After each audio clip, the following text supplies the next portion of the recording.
Okay. I just want to be able to kick people from the call. I think it would be funny. Let us do it. And I want to be able to move people across the calls when I need to, or like. Listen, Daria, that desire, that greed of yours, that insatiable wish for power is. What do you mean? Last time Yash fell asleep and was just in the call. Yeah, they need to save me when that happens.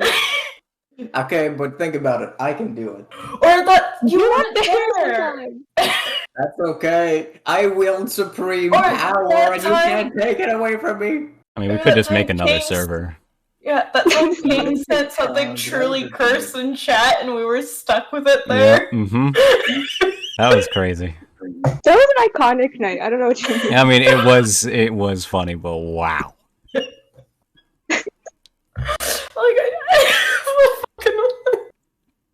Is that still in chat? He deleted it. No, it's gone. It's gone, I think. Okay. I hope. That was an iconic night. I don't know what you mean. What the hell was that? I wasn't there for that. No, you weren't! Yeah. What the hell happened there? You don't want to know. You have to Yeah, be you there. don't know. It was just weird. Well, now that makes me more curious. Wait, no, Double has a hard cutoff. I can't get distracted by text. Yes, at 9 I o'clock. need to go get my wallet because things. I'll be back in 30 seconds and we can start after that. This is wallet? I don't fucking know.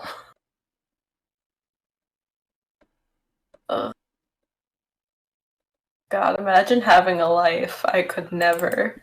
Are you okay, Daria?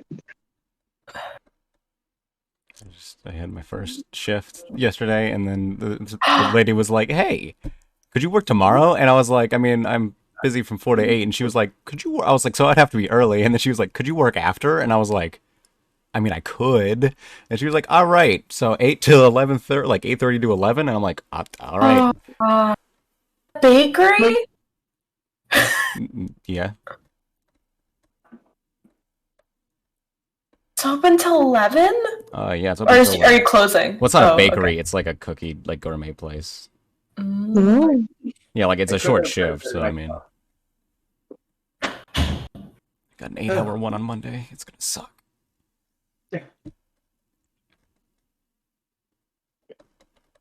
We just buy this thing and we can start.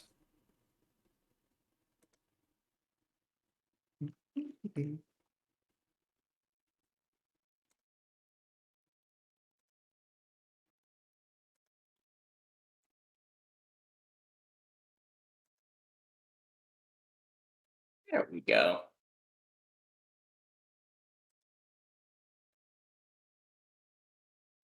Nice. Nice.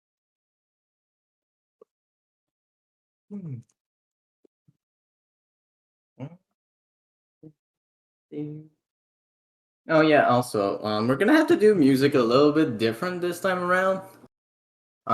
Mostly because the music bots have just started dying.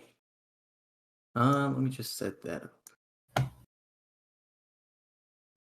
So you'll need to log into, well, not log in, but just connect on the shared stream I have. This one. Don't look too much at the songs themselves. It's okay. There we go. Now we wait for Daria. Who does not even listen to the music. How dare you? How dare you, by the way? I forgot we had that conversation. Yeah. How dare you, by the way? What? She doesn't even listen to the music. She just gets the vibe of it and then switches on to one of her own playlists. What? Yeah. Right? What? How can you, Daria? Listen, it gets me in the zone better. What can I say? How dare you? I don't know what I feel between. I thought we were having a shared experience with this music, but I guess not. Right? I thought so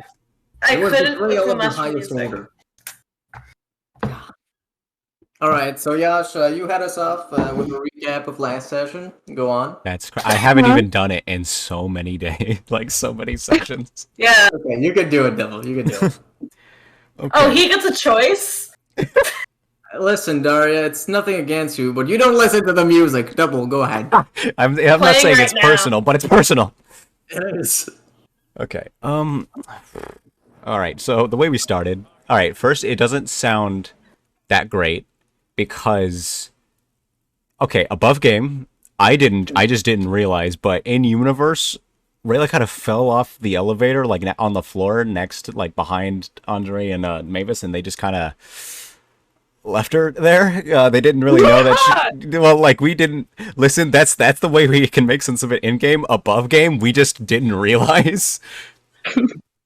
That's okay. That's funny. So when that happened, wow, I just remembered a lot of last session was just Andre and Mavis talking about just the entire situation of this weird underground place, like trying to just, like discussing like how is it not like exploded, or you know how like the residents haven't died from alcohol poisoning, and they kind of just kept walking through. Mavis talked to Gooby with speak with plants for a bit. Ultimately, I don't think we really gained a whole lot, except for one key thing was that he hasn't like spoken to anyone in like a long while. And then after all of that, we got lost. Does not speak to people. We got lost for a good while because Mavis kept trying to see how smart these things were because she just won't let go of the fact that they like trying to see if they can learn or whatever her reasoning was. So that happened for a bit, and then we finally we talked to the mushroom guy for a second, and I don't think we got anything of particular note from him. We asked him a couple of questions about the environment, but we still don't really know if anything makes sense, and we learned a bit of how the culture works, which is still a little messed up. After that, he walked off, and then we walked over to his house, where Rayla was being kept. I shouldn't say kept as if she was in prison. But Andre and Mavis were in there for a while, kind of talking, and then Andre went up their stairs and tried to just take a look around, trying to find this mysterious daughter that they mentioned. Turns out that she was like a 1.5-year-old, so that really didn't help much. However, Andre also got caught by the 6-year-old, I believe, is how old the boy was. 7. 7, yeah, the 7-year-old kid. He walked up, asked Andre a couple questions. Andre just kind of talked to the kid, told him a couple things. The kid didn't know what the sky was. He thought it was a legend, which was kind of sad. Then Andre was just like, all right, well, no matter what happens, you should probably just always stick by your sister. And then he gave him a bell as like a memento, I guess. I don't know. It was something. He doesn't have much to give. No, it's a bell. He probably hasn't seen a bell before, honestly. And with that, Forget what his mother took out from the cupboard. Oh yeah, she did have like a giant like cowbell thing. Well, I call it a cowbell because it was like big, if I remember right. I don't know exactly what its purpose was because it was never used. But after that, a lot of other stuff happened. The kid rung the bell and woke up the 1-year-old, and she started crying. So the mother went up and dealt with that. We went downstairs. And then we kind of confronted the mother, I guess, kind of about why she was here because we think she's lying. And we just kind of got a lot of really dodgy answers and almost got into a fight, I'd say. It was real close to getting into a fight. So that was not great. Ultimately, Andre was just like, hey, I don't know why you're down here, but if you need help, I can try. Like, we can try to help you. We're not here to, like, get you or anything. But the lady was not backing down. And we were also like, hey, Mavis had a very heated discussion about why this isn't a good environment for children. It didn't go anywhere, unfortunately. And it almost got to a point where she was about to call someone, I think. I don't know. But, after a lot of things, Andre threatened her a little bit beforehand. Other than that, I think ultimately we made little to no progress. They walked out. Andre is currently carrying Rayla because Andre was trying to confront Mavis about something, and then she just walked ahead. So now he's carrying Rayla alone as his spine slowly caves in. And Yeah, I think that's about it. Like other than like a long discussion him and Mavis had as they were walking back to the elevator. That is pretty much it. Good on you. That is also an apt summary of your accomplishments last session. Little to none, but plus a woman friend. And like you said, we'll start the session where we left it. As you guys start to approach the elevator that you've now taken quite a few times. The elevator itself, as you noticed while you were talking, has been going up and down and up and down. People seem to be coming up more than down. There's quite a few of them. There's been quite a few of them. The ranks of them seem to be starting to thin off.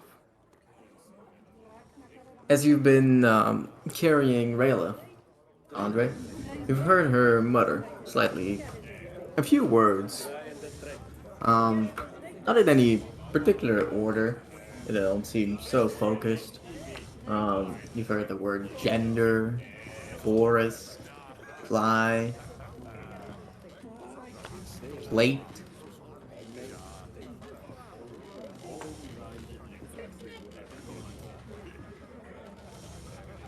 Really? Let's just go. Could you get the lever?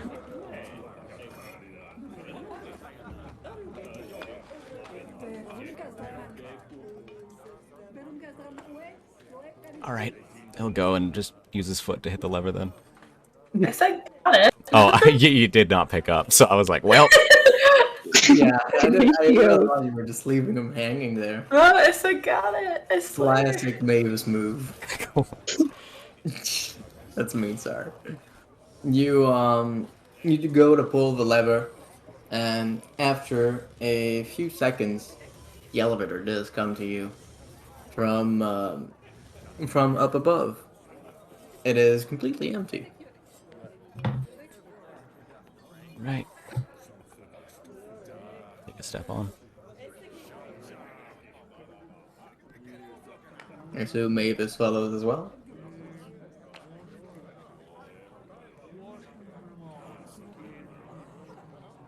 Dahlia, I think you need to work on your mic. We're not hearing you. Hold on. Better? There you go. Hello. Testing. Okay. So I assume you follow Yeah. Andre on the elevator? Yep. Fantastic. After a few seconds, the elevator begins to go upwards. And Rayla, you begin to open your eyes a bit hazily.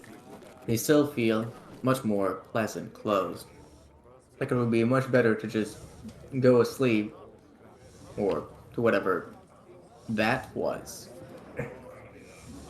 The first thing you feel is Andre's hard back pressing against your body, being held aloft. It feels almost like you're falling, but not quite.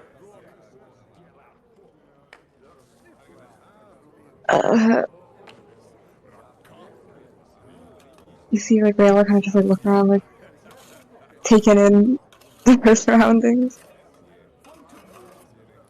Nope. I think she's awake. Hey, are you real? Yeah. Are you good there? I'm okay. What happened? You kind of just fell. I just fell. Yeah. Oh, my head hurts. Okay. Can you stand? I can try. All right. He's gonna put Rayla down. He's just gonna like stretch his back as it just pops. Like, okay.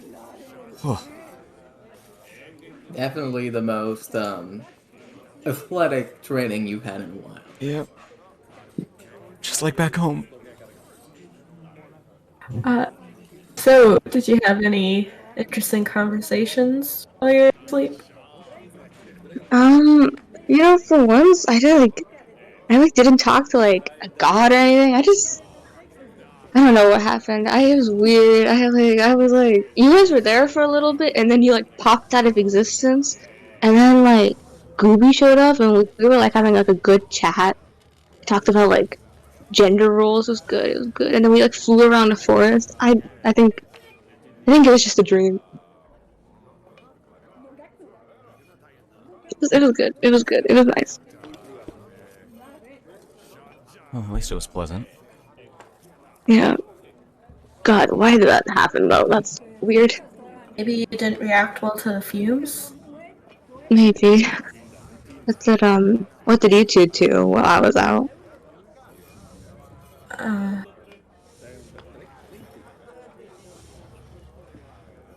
Well, you know how we were like slightly concerned about the mushroom family? Yeah. We were worried about the mushroom lady, right? Yeah, so we talked to her, and now we're a bit more worried about the mushroom children. Okay. Because they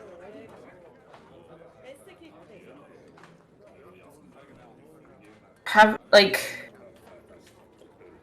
is neglect the right word for it? I don't know. They're not being, like, educated at all, Sheltered? and yeah, but, like, to a degree which is not conductive to living. Yeah. To good health. It's not conducive to good health.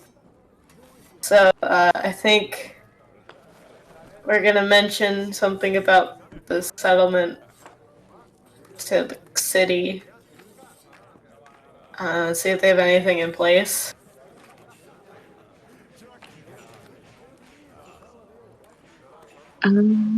Yeah. If you think it's an unsafe place for them. Well, it's not that it's unsafe, it's just not a way to live. At least not without knowing what it's like outside of it. The mother seems to be hiding from something.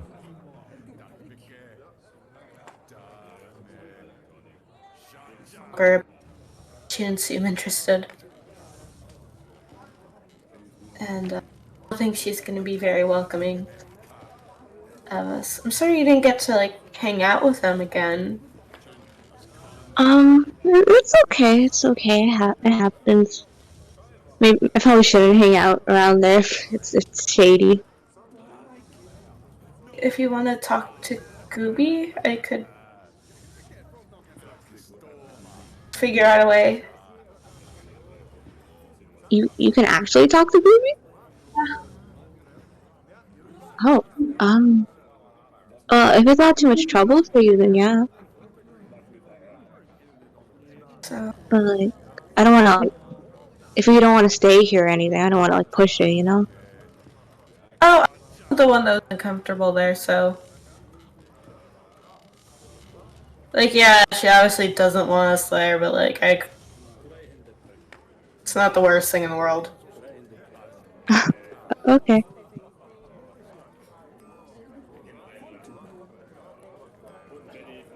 I'm fine going back.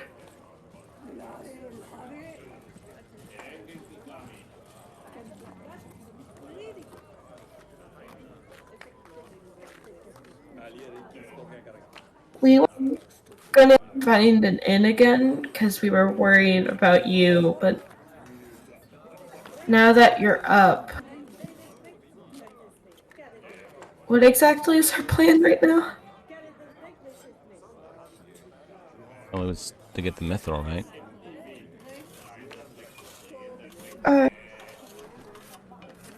Yeah, I also just.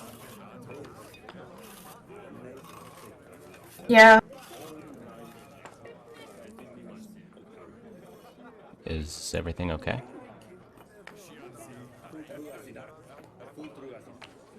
thinking about how to handle the situation with the kids. But it shouldn't be the priority right now, I guess. Then you want to tell the city first, so maybe we can talk to a guard. Do it. Mhm. Smart idea. Big brain idea. Huge brain. Huge brain. Multi-plane brain. After a few minutes of your talking, you do arrive to the uppermost level, the one where the citizens reside. You see that there's surprisingly few people near you, only a guard or two just hanging around. And most of them see, not most of them, most of the people that are actually leaving the area, all seem to be heading toward the same spot. They seem almost excited or intrigued. Is better, perhaps a better word.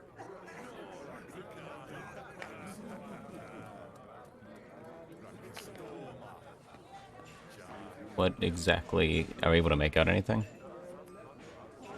Are you looking for anything? Well, like what that point of interest is.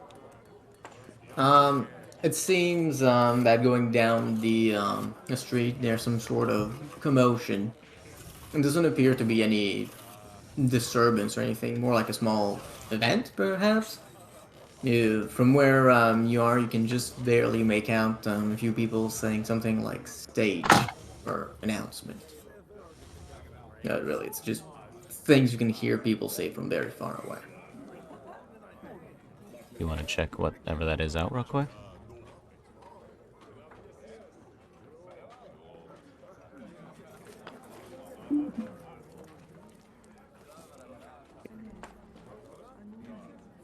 Yeah, sure.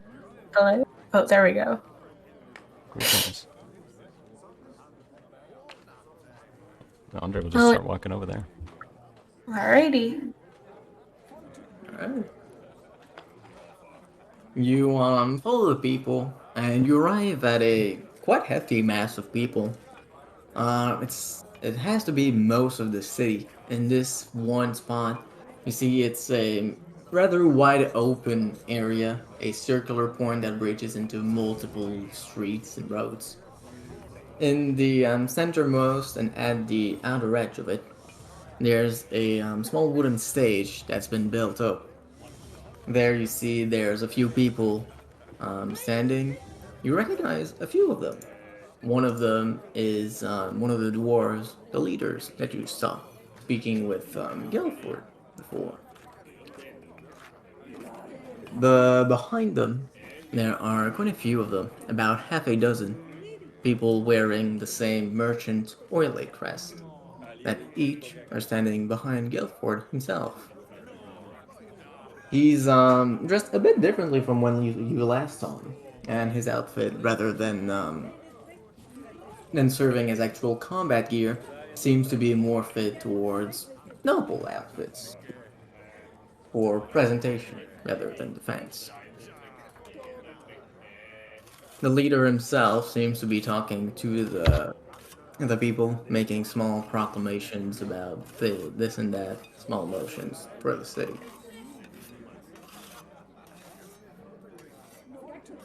Now, with that being said, I'm sure most of you have noticed the person behind me.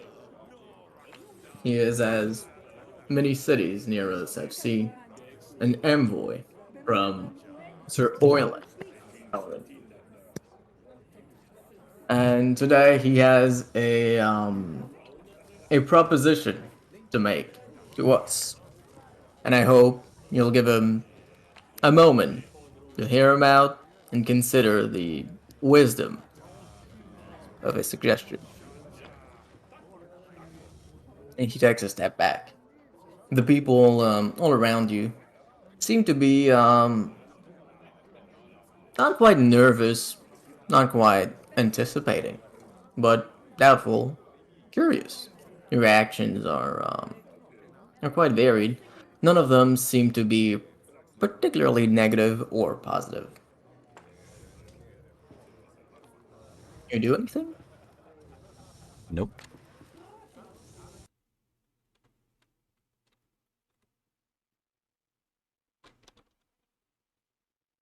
Listen. Guilford takes a step forward and stands on the stage. opening his arms wide, and proclaims, "People of Undrith, I come to you today with a request and a challenge. You see, for many years now, since I was a boy, I always thought of your mastery over steel. That you could fold metal as others do paper. That you made great blades that could pierce even the mighty scales of dragons, and armor that wouldn't budge where others would split into cleanly.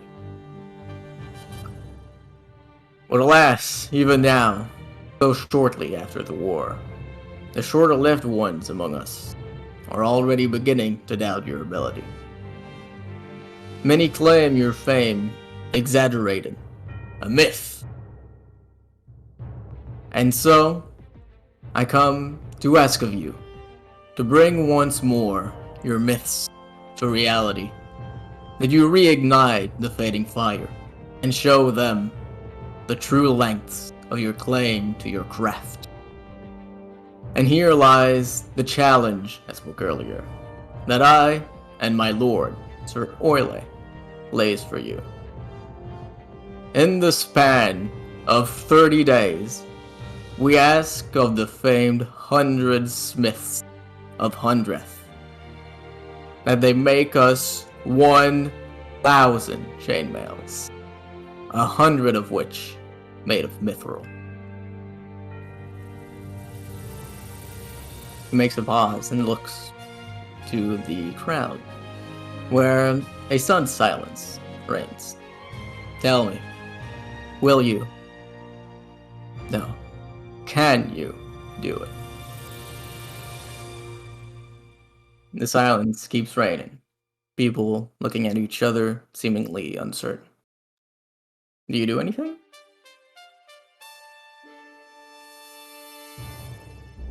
No.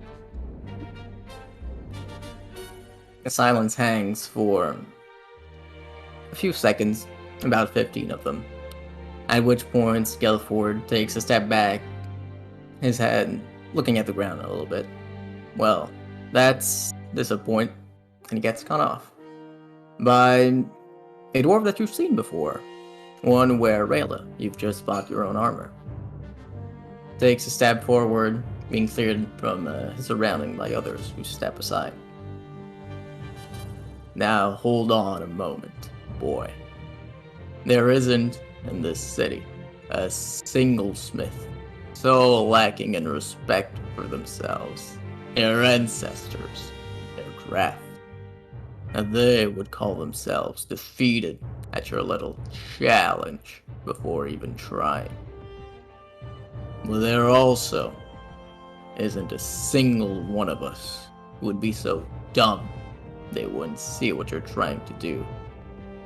Cheap words alone won't make a single one of us budge, won't make a single bit of our pride forge you protection.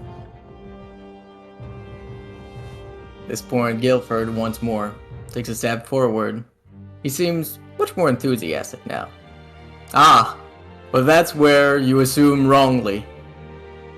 I assure you, Lord Orley has no intention of you working for honor's sake alone. For those 30 days, he will buy each and every one of your labors at twice its price. People once more look at each other, this time more hopeful, a little bit dumbfounded, and there appears to be some movement in the crowd. Do any of you do anything? Hunter's gonna put a hand up to his mouth and yell, "What do you need the armor for?" Did you like Go disguise your voice? Nope. Or anything? Yeah, you're just next to us saying that? Okay. He turns and looks straight at you. So that, Sir Timur, 1,000 upper man may live to see another day, should strife come. I believe you and everyone here who has tasted war will know of the value of life and of due preparation. I once more ask you. And he turns to look at the smith and took a step forward. Will you do it? Will you help us save 1,000?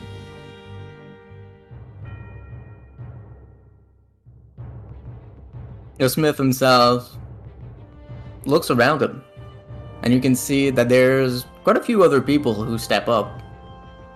In the small clearing where he is, he's soon joined by 1, then 2, then 5, 10. And soon it becomes a small army, a rank of 100 people, each side by side, that stare at him. Yes, we'll do it. I see. So then, to all the smiths, the miners, the carriers, the chefs, to any in this city who want riches beyond reason, join us and my associates behind. And for 1 month, you'll see greatness forged. And the 6 people that were behind him each stepped forward, unveiling what they were holding, each a very hefty stack of papers. Looking from where you are, you can faintly make out what seems to be contracts. The people in the crowd begin to amass towards the stage and rush it. Guilford himself takes a step down, seemingly satisfied with himself. Mavis, you can see that for just a moment, he gives a look and a word to the man who was speaking before him. You can't make out the exact sentence, but what you can make out is the word carrot.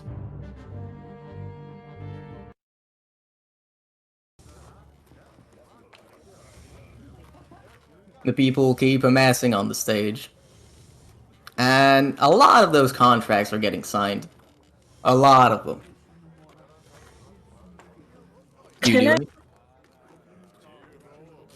Could I? Potentially.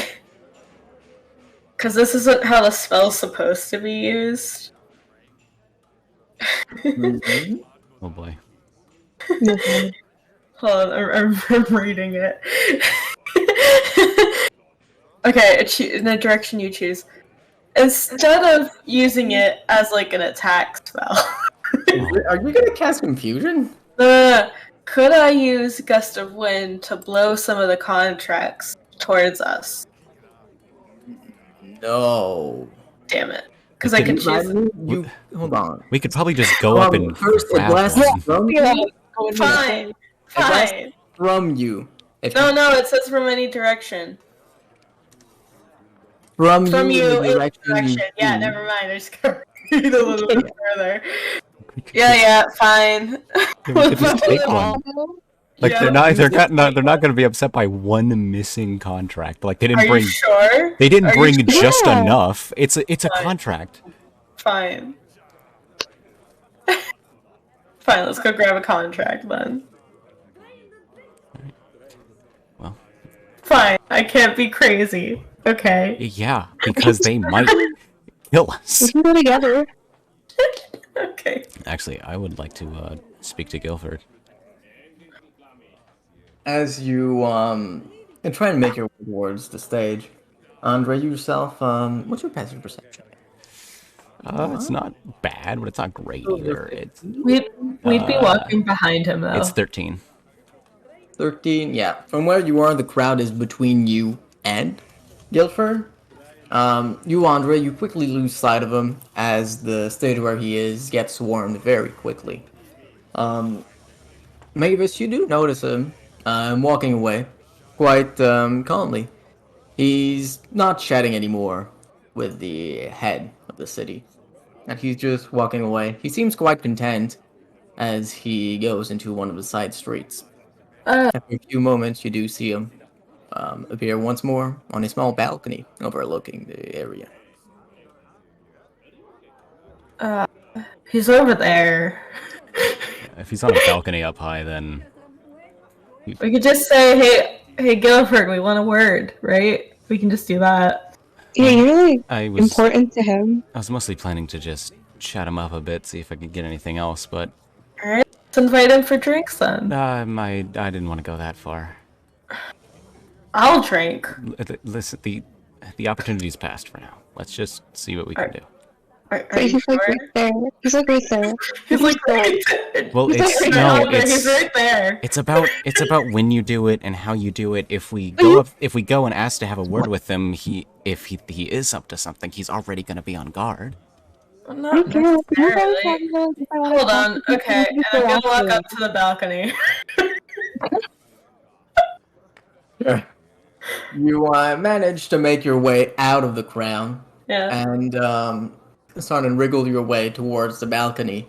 There's a lot of people here, easily in the thousands. This it's a bit hard to move around, so it takes you a bit of a moment. Okay. Andre and Rayla follow suit.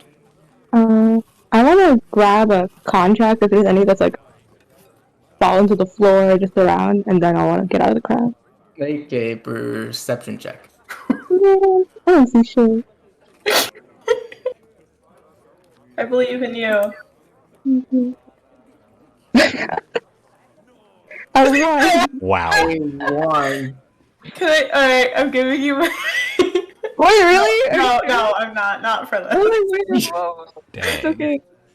You look around trying to find a contract, and as you look down to the ground, you see that there appears to be a bit of paper on the ground. You reach out for it to try and get a hold of it, thinking it a contract. As you pull on it, you quickly realize that it is in fact the shoe of someone who turns to you and looks very angrily at you. As you take your pristine white shoe. Alright, what are you doing with that? Give it back! I'm so sorry. I was just gonna drop it. I'm so sorry. I'm so sorry. I just want to back up, like, towards Andre. She takes her shoe back and steps once more amidst the crowd, trying to make her way further inside. As it's certainly a situation that's getting quite crowded. What about Andre? Well, he's just gonna be waiting, just like kind of. He'll be like a bit behind Mavis, but he's also making sure that Rayla doesn't get swept away in the crowd. Okay. You Mavis, you do manage to make your way out of the crowd, and from where you are, you can see Ilford quite clearly, and he can see you too. He gives you a small nod with a rather cheerful face as he turns his attention once more to the stage. Alright. I'm gonna turn and look at Andre and like tilt my head towards Guilford. He is not looking in Mavis's direction. Even for you, Mavis, it's very hard to find Andre. As Okay. he's within a swarm of dozens upon dozens of people. There's a lot.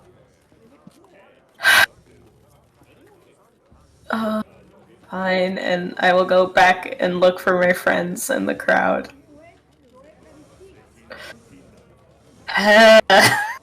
This is like a shitty music festival. So So yeah, I want to find my friends, grab a contract, and like get them to a corner away from a crowd.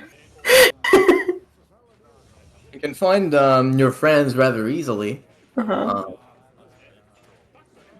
the contract, however, even for you, it's you don't manage to spot any that's just flown away or stuck on the ground or anything like that. Every time you do see one like it, someone snatches it up almost instantly.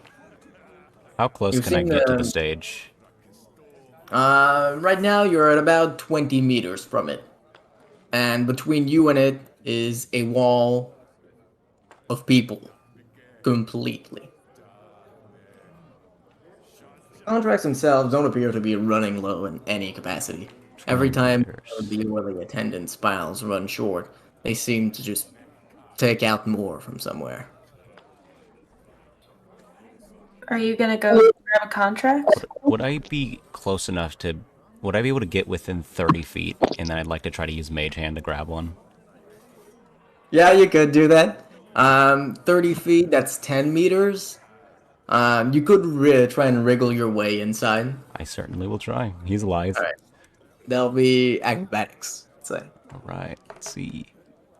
28. When you wait, easily does it. Fuck. You're like backflipping over them. Yeah. You do a simple leaping jump over quite a few of them and land softly on the ground with an elegant bow. Within 10 feet of them now. 30 feet of them now. Can you just use Mage Hand to just take one? You do so. One of the contracts flies up somewhat, and it very slowly comes to you from the sky where no one can clutch it. Especially not any who stand a full 3 heads shorter than you. Can I? One in head. All right. I'm gonna look at Guilford again. Is he staring at Andre? You did see his attention turned towards Andre as he made his move in the crowd. But it doesn't seem particularly fixated on him. Okay. As a matter of fact, it seems more fixated on the leader that spoke just before him. You notice also that Guilford himself seems to be talking. Not clear to who.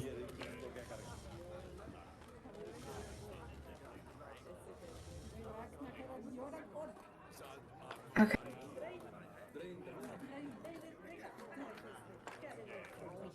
Hey, Raylan, Yeah?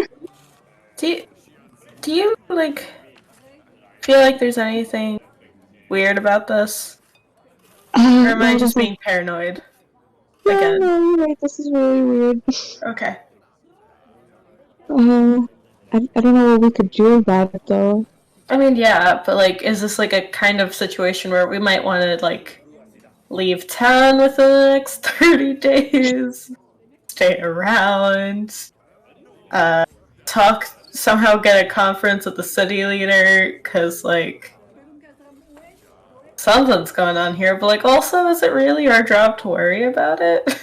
I don't think it's our job to worry about anything. Alright. But if we do think something bad is going on, we could talk to them. But right now, we don't really know what they're gonna do.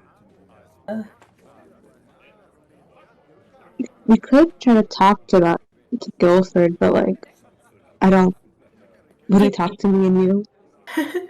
I think he talked to Andre, because if we even use the whole, circus around the idea of him being the hero, we could even probably talk to the city leader. That's true. He does have a lot of attention because of that. Yeah. But no, as we are, we couldn't probably talk to him. Oh, he did nod at me, so he knows who I am. I don't know if I like that. You have some infamy to you now. Isn't that not exciting? I don't think that's a good thing. When Andre's back from like doing backflips in the crowd, Wow, like, I thought he was supposed to be the inconspicuous one. You guys yelled at me for wanting to use gust of wind. Meanwhile, he's doing parkour. Over the, 3-foot doors. Literally a great crowd for that. yeah, when he's back from doing that, we can try to get him to talk to Guilford. It's like a dolphin above the sea waves. That's so funny. Shall we get him a hoop to jump through next time? Get some with flames and things, make it a real show. Yeah, get a ball for him to play with. I feel like he'd be really upset if he heard all this. I feel like Good thing he's not here.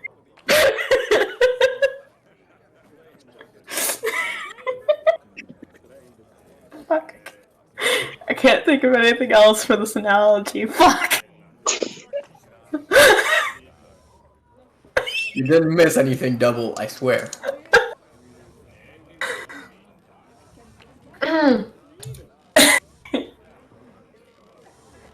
All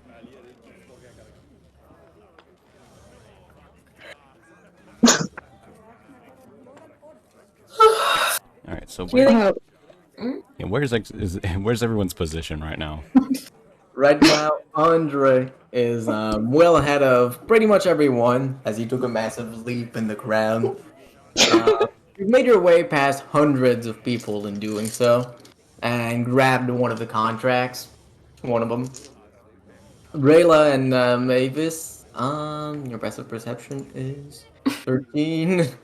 Are a bit hard to make out from where you are. You remember generally where you were before positioning yourself, so probably Rayla's somewhere around there, but you can't make out her own distinctive figure or Mavis's for that matter. Yeah, it's everywhere. There's dwarves, there's humans, there's a lot of people just trying to swarm their way into one of the contracts. All right, I'll just start trying to get out of the crowd now. Do you backflip over people once more? Sure. Roll acrobatics once more. Can you see this? I got another 28. Dear God, is that a 20 for you? No, it's No, 19. it's 19. Nice. Why can't you roll that for initiative? Anyway, You know, I wish. anyway, you easily and nimbly backflip over once more the people and make your way where you were, avoiding to stepping on anyone. You find yourself in precisely where you were before, and as such, from where you were, you can see that Rilla is actually very nearby, as well as Mavis. All right, we'll just start walking up to them. That was really impressive, Andre. Are you gonna start charging for that? No. Okay. No $5 of tricks or Yeah, you did two of them. snack, for free. maybe. No, it's. I just needed to get through. Okay. Alright. Did you manage to get a contract at least? Yeah. I'll just show the paper. Is it like normal contract? Looking over the contract, you do see that it does seem to be rather normal. It says that for the 30 next day, anyone who signs this agrees to work for Snake Oile. I'm sorry, his name is Snake. Yes. Like I'm more Snake. I'm more concerned about putting his name together. It's like, oh boy. Snake oily. Oily Snake. This is the first time I've mentioned his first name. And y'all already put it together. Well, I mean, for me, it's more like snake oil, and I'm like, oh, because I was getting a real like scam vibes from this whole thing, so I was like, This feels like a get rich quick scheme, so yeah. Yeah. This is the Andrew Tate of this world. I didn't want to make I thought about making a crypto reference, but I was like, no, I'm not. I'm not. I thought about making the same joke, and I was Shit, like, wait. He's the richest man, right? So he's Bezos. That's what I'm Okay, hearing. all right. we're all the Amazon employees. Oh shit. But the contract itself just says that they agree to provide their labor. The specific types of labor seem to be different depending on the contract. For the one you got yourself, Andre, it says minor. And the compensation is marked itself clearly as twice the market rate from the beginning of the contract for every delivery of material. Well then, seems we might need to hurry. But I mean, getting a guard. I mean, we also need to report that one thing, so I'm not really sure how to begin with that, considering everything. Yeah. Hey, how are the break times in that contract? Labors. Mention any hours or any of the like. It says the payment is delivered with delivery of material. Oh. 8 to 5 or anything. There's no like that. Weird question. Since it's off the market rate, are we going to see a massive inflation, or are we going to see no payouts whatsoever? Just can't trust anyone who's rich, huh? Okay, but like the idea is if it's 2 times the market rate, right? The market rate is based off of the market supply demand. If there's more of a supply to meet that demand, prices for it can go down. First you make the CPS, now you make the SEC. God damn it. We're going for Ocean next, boys. Let's go. No. Man. Unionize! Unionize the miners. Okay. The All right. fucking gold That's X. it. Okay. Or like, what if like someone gets injured while on the job? Does anything there cover that? No, there's nothing about that on the contract. And does it say where they can collect their payment from? It says that it will be paid by Lord Orley and his associates. Yes, but does it say where? Yeah, precise places and like are not mentioned. Oh, we could steal Mithril. Oh, if I was playing a different character, I would totally steal it. Ah. As a matter of fact, since you do mention that, thanks for getting ahead of me on that point. They do mention that anyone who is caught stealing material will be faced with liabilities. They don't precise anything ahead of that. Is there a penalty for not meeting, like... It doesn't say anything like it. Okay.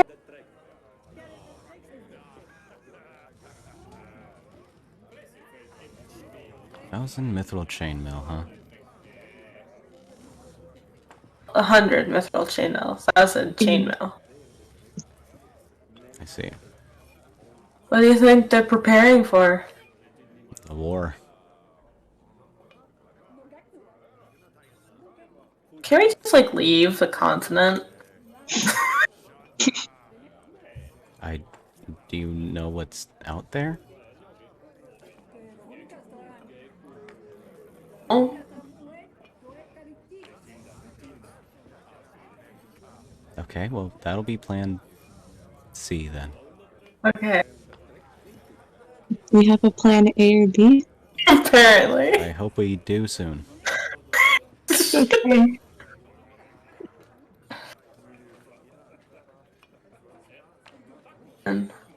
Either way, we don't really know much, so it doesn't really concern us.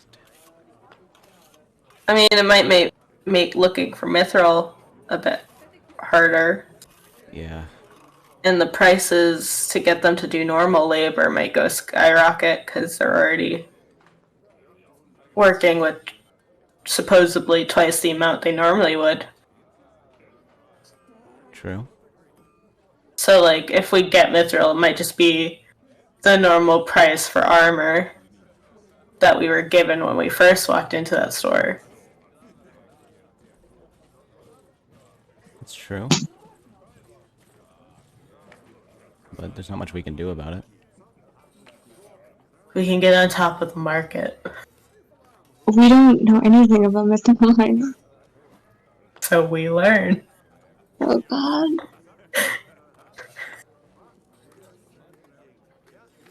Just kidding, I really don't want to do this. Someone stop me talking, please. I don't want to.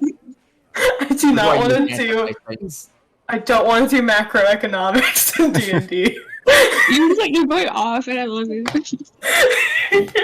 Okay, well, first let's do that. Let's let the city know of that one thing, and then we'll approach the next one.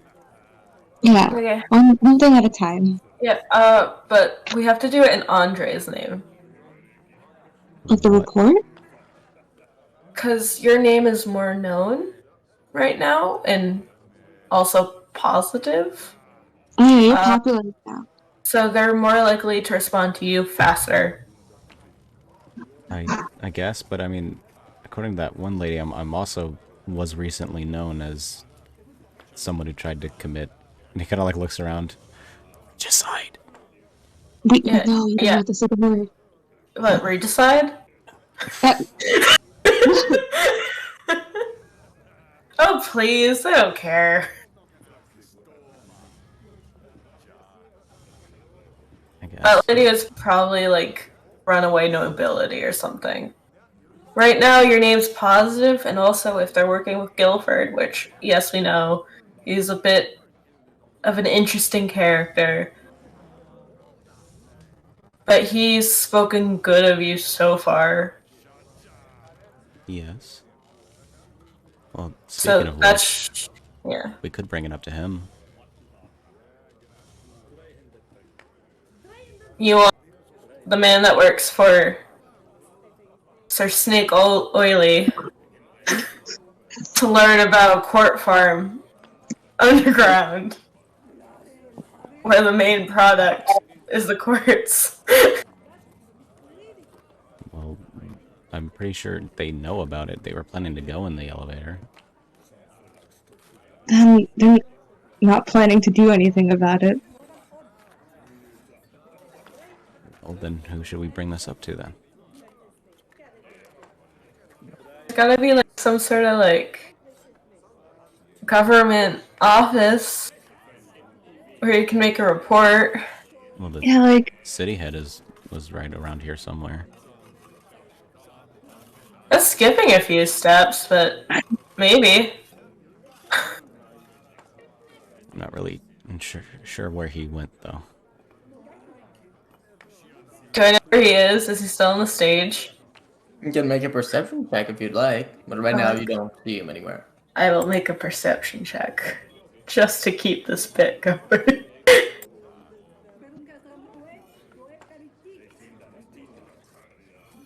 25. damn. You look around where he was earlier, and you didn't notice that there were only a few select points where you could exit without getting caught up in the crowd. Notice there's 3 ways, one of which seems to be a more or less major road, with 2 others seeming to be small alleyways. Those are really the only places he could have gone without facing the crowd itself, and you don't see him anywhere in the crowd.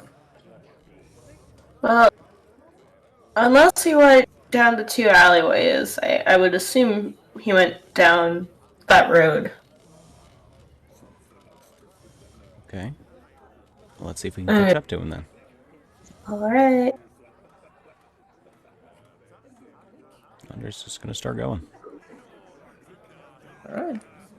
You do so. As you've now exited the crowd, it's much easier to move around. You pass underneath the balcony, where Guildford is actually currently positioned. Mavis, you yourself hear only one word: success. That he seems to be muttering? Is it to himself? To someone else? Hard to tell, really. You pass forth and go on the road that has quite a few missing people. Usually you see people in carts going about, carrying merchandise, or just walking around with their families. Currently, there's not a single soul.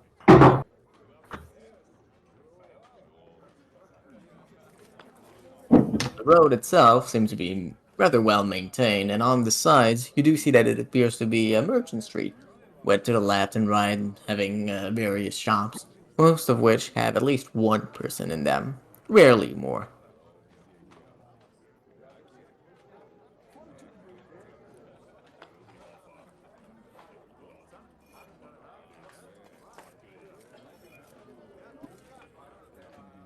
What do you do?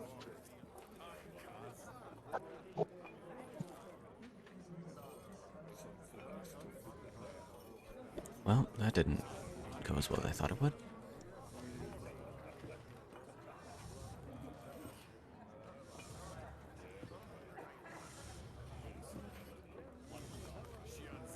Well, if we don't see him, is there anyone around here? Around? What do you mean around? Like this in the is it everyone just collected at that stage over there, or are there still like residents around? It seems most of the people are indeed gathering at the stage, but as I mentioned before, in each of the shops there appears to be at least one person there, and you can make out a few other people just going away from the crowd itself, and they start to repopulate the streets. Okay. Andre's just gonna pop his head in one of the shops then. All right. You poke your head in the first one you see. It's one of them that's actually very good looking. The shop itself has a sign in front of it that reads "The Sorcerer's Soul" with a picture of a shoe with small glimmers from it. Inside, you see that there's a few racks with coats and the like, each behind a rather thick partition of glass that seems to glimmer in the color of the rainbow. To the left of the shop, there's a few stands with shoes upon shoes with various styles and the like, behind a similar partition of glass that seems to gleam with magic. At the back of the shop, there's a small gnome man. Turns his head up to you. Oh, hi. Yes, pardon me. Do you know where the closest town hall, so to speak, is? Well, the town hall was just the thing they did.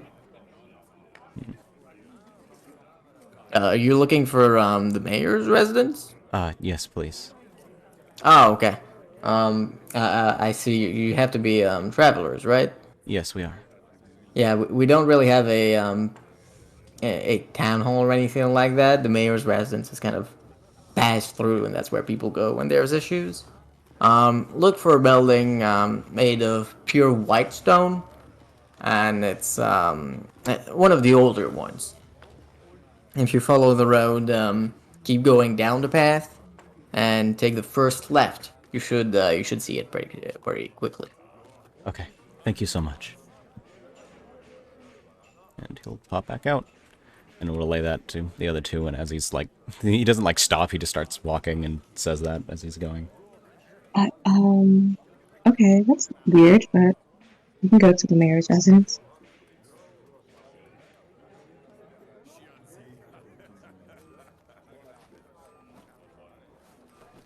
It definitely is concerning. Well, maybe not concerning, but weird. Yeah, it's just odd to not have a separate place for people to go about. Yeah, having a, I guess it makes you have to be a pretty good mayor so you don't have people banging on your door every day. I guess so.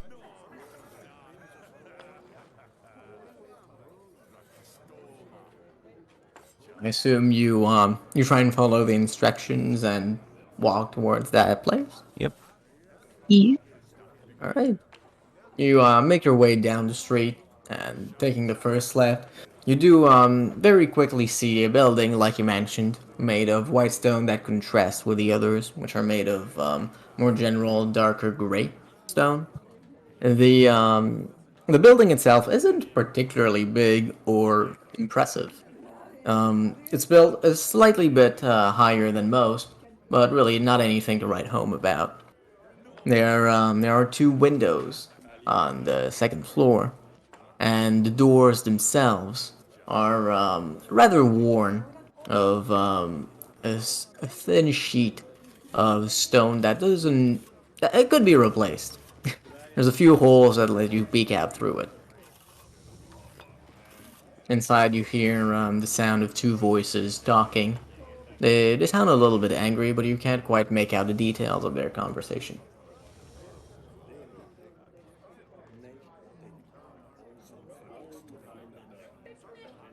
Right. He's just gonna walk up to the door and knock on it. You do so, and as you do, the voices quiet down. After a few seconds, someone comes to open the door. The dwarf that you saw speak. Oh, it's you. Can I help you? Looks at you, his face seems to be, not quite distorted with anger or anything like it, but, maybe more exhaustion is the right way to put it. Wait, so he recognized me? Yes. Okay. Yes, We had a concern to bring up, actually. Okay, come inside, have a seat. Thank you. And he opens the door wide. His long beard brushes a bit of the dirt that's standing on it. And as he opens the door, you can see that the inside of the house are almost quite as simple as the exterior. Inside is a rather large table that could sit about 12 people, made of very basic stone with not much for decorations or any of the like. Besides it, there's one staircase going up and one going down. The one going up has a small railing, from it using a mirror that's standing in the hallway that goes up. You can make out a few details on the uppermost floor. It appears to be just mainly rooms. There's 3 doors shut each. Okay. He himself takes a seat next to another dwarf that's sitting at the table already. You've actually met both of them before. The one sitting at the table is the elderly dwarf with whom Guilford was speaking when you first went down the elevator. Hello. Me and my allies here, well, as you might know, we ventured into the mine, but we, stumbled upon that Kurt farm, in the mines, well, about halfway down the, elevator or so. And Do you know who all is residing there? residing there's the Mushroom Man, his wife, and his 2 children. Has there been any new arrival there that he didn't tell us of? No, it was mostly just we were concerned as to why children were down there in the first place. He looks at you, his eyes a bit confused. He looks to the elder dwarf standing next to him. The elder mutters to him a few words. You can make out the surface dwellers. They don't know the same customs we do. They won't understand. He himself turns again to you. Oh, no, this is, I know, you are a traveler, right? Yes, we are. Yeah. You have, amongst your values, I assume, such things as freedom, your own 2 legs, seeing the grass, touching it yourself. But we have no such desires. The great majority of dwarves who grew in this city at once saw the sky touch the grass themselves. Many of them lived their whole lives in the mine. I assume that's what you were concerned of. If there has been any threat to any of the children's well-beings, such as physical ailments, please, then perhaps I can help you.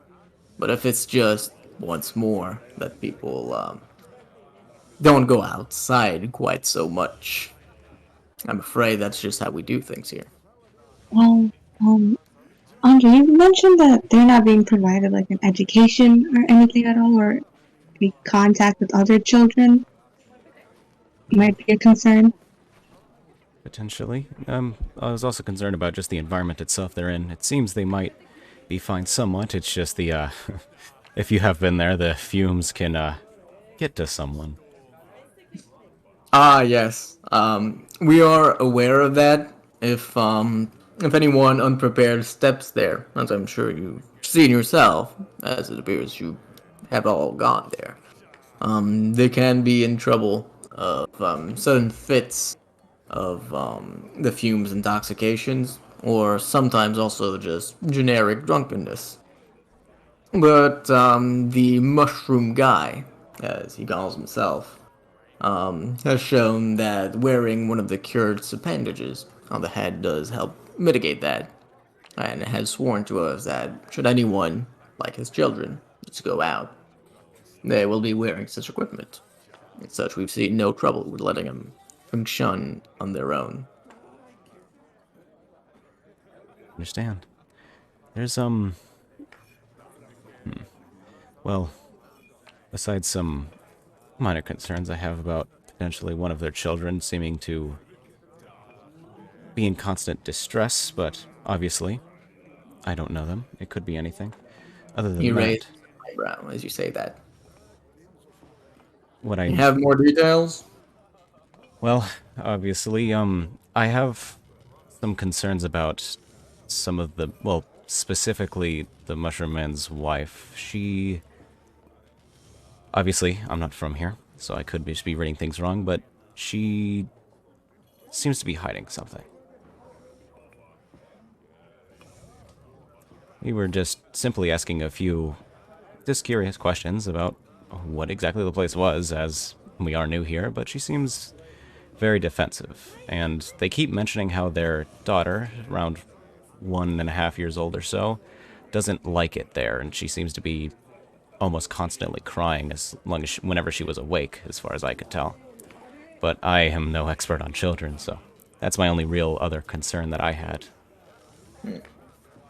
Perhaps I'll pay a visit down there soon, but unless you have anything of substance, allegations of something fishy going on by travelers, I'm sorry, I can't put too much weight behind that.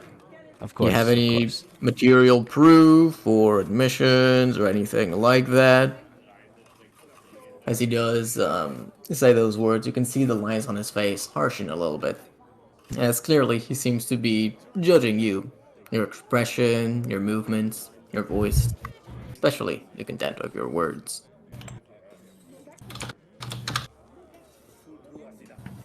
Well, I don't believe I do. Again, I am so sorry to intrude, especially after all the excitement outside, but unless my companions have anything. Um, yeah, you don't need to do anything crazy. Just paying them a visit would be super great. But yeah, thank you for your time. He takes out a small book from one of his back pockets and flips a few pages. I suppose next month should do.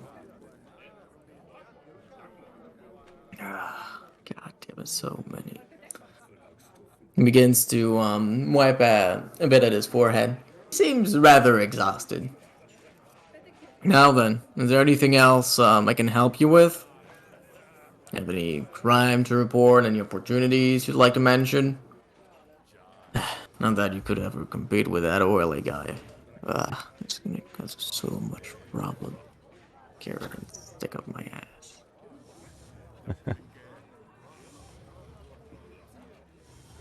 Wait, did he say carrot and stick up my ass or just stick up my ass? He did. He did say carrot and stick up my ass. That's Okay. recorded. That's recorded that you asked that question.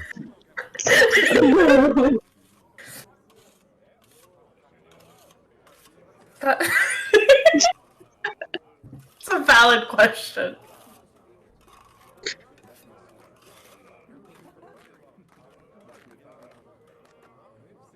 Um,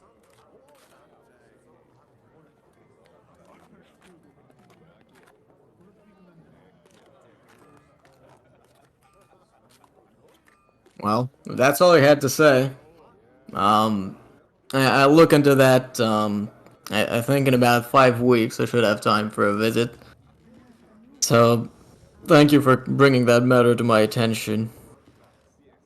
Yes, and I understand it's different than customs, but I do really appreciate it. And he kind of like takes a bow. Thank you so much again, and we apologize for intruding.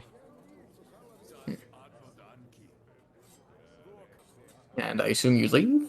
Yep. As you do, you feel two very sharp pairs of eyes on your back. Precisely on the pouch where you've kept the shard of the flint.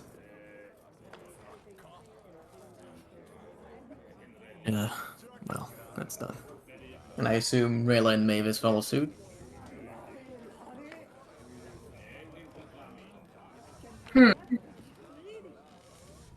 Is that a yes or words, please?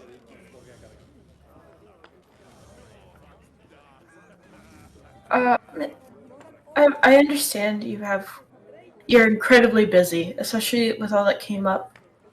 If in the future I had I wanted to ask some questions about the business with the oily.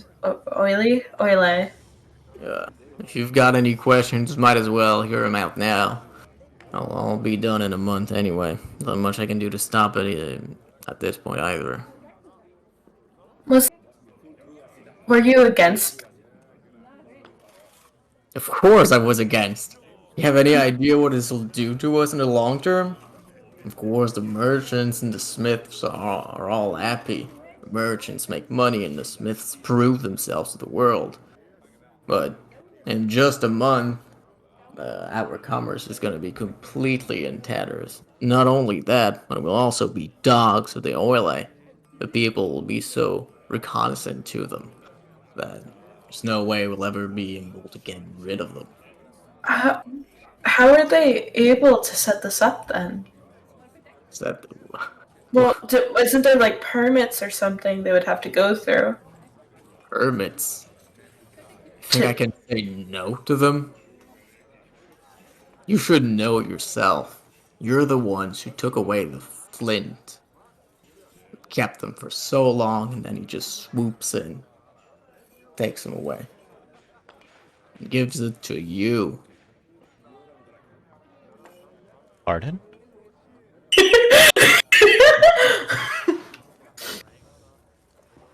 Whatever. Who kept it? The older dwarf kind of gives a little smack at the back of the head of the younger one. He's overspoken. Ignore what he just said. As for the Orlays, that's a problem we'll have to deal with on our own. Any other questions?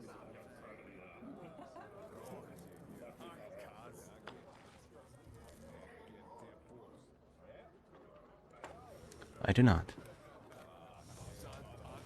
Not at this time, no. I see. And I think it's best for you outsiders to go back outside. Of course. And he bows, and I'll walk out. As you do, you see the older one seems quite angry. The younger one gives you a look of mixed apology and not quite sadness, not quite despair, bit of a mix of both.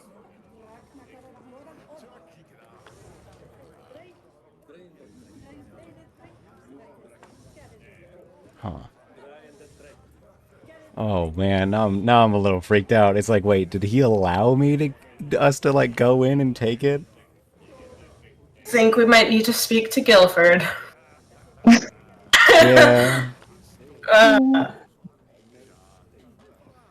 He's gonna take a step outside, and then deeply exhale, like once the door's closed.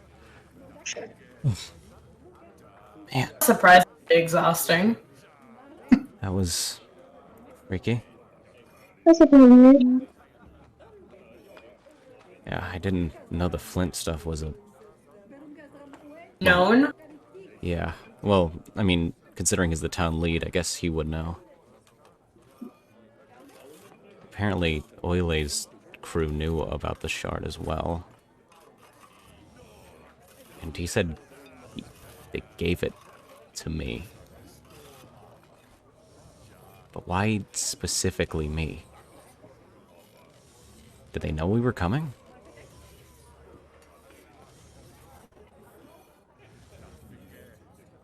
I think... Oh, wait. They were with the Atkins, weren't they? Where? Ah. So I guess he pulled some strings for us then. I think we might need to get some drinks with Guilford. Why do we have to drink? That's the best excuse we have, because we put a rain check on your celebration. What? Oh, when you're kind of out of it, he offered to like have drinks with you, but we Oh, said no. I see. I mean, if you think that's best, then... It's a more inconspicuous way of getting to talk with him, I think. Okay. He did seem to be a bit more open than those two. I could always ask for an audience with him. Perhaps. That just sounds more formal. Well, maybe we can still catch him.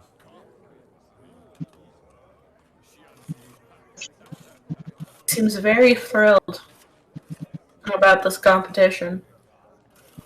Yeah, I mean, definitely got what he came here for. I can't believe the guy's name is Snake Oily. Mavis is saying this. Mavis. Oh, okay. Yeah, the snake part was really surprising. Snake is a bit, and like, I mean, that's just a rough name to have as a merchant. You know, the expression selling snake oil. I guess. Like, I personally would not want to work with a man named Snake Oily. Well, I mean, that's just kind of rude. I'm being truthful, though. Sorry, Does that sound like a man you can trust? Snake Oily? I mean, he's clearly not a man you if can it's trust, but his name is cool. if it's purely a name, then I don't see anything wrong with that. It's a title. Then that's even more concerning. If it's a title, that's a whole other thing. Names don't mean a whole lot. Is he real? What does he look like? Yeah, it's actually like a group of people.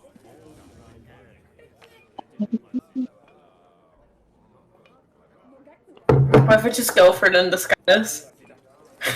Guilford in a really long coat. Maybe a pair of glasses.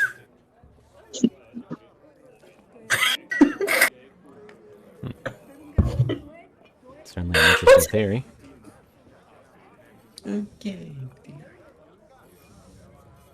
I don't know. Hey, DM. Mm-hmm. What time is it? Currently, I'd say it's about 1 p.m. You're so mean. Like, oh, we haven't brought up the whole Keen Mind Feat in a while. What time is it? Yeah. I'm waiting I'd to say see it's how about long. 1 p.m. About 1 p.m. I'm trying to figure out when it can take a long rest, that's why. Alright. Uh-huh. Uh-huh. Mm-hmm.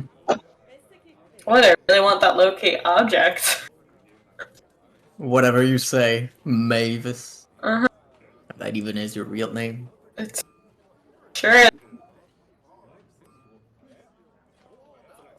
Alright. Alright, let's go find Guilford then. Right, we're doing this now? Oh, we're doing this right now? Yeah, we can. Okay. Okay. Gonna need it before we start looking for Mithril. All right. Oh, I did remember. I did want to apologize to you two about the way I acted when I first met you. Hmm? It's I don't know. It's kind of embarrassing to say it.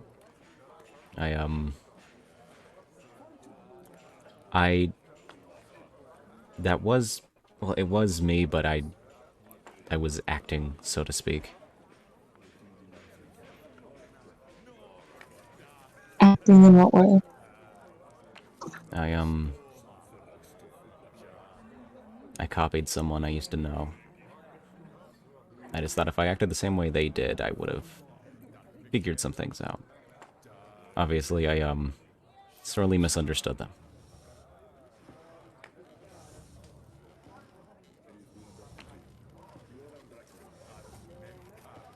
I mean, I threatened you, so you kind of get a free pass from me. I mean, I did that even before that stuff happened. Yeah, you still get a free pass. Fair enough.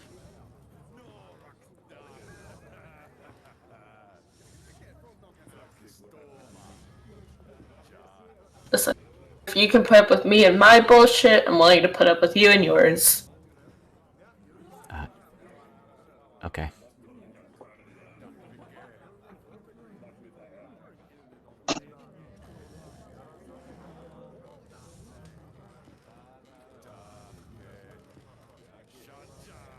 Man. I don't know. I don't know what to think about all this. Which part?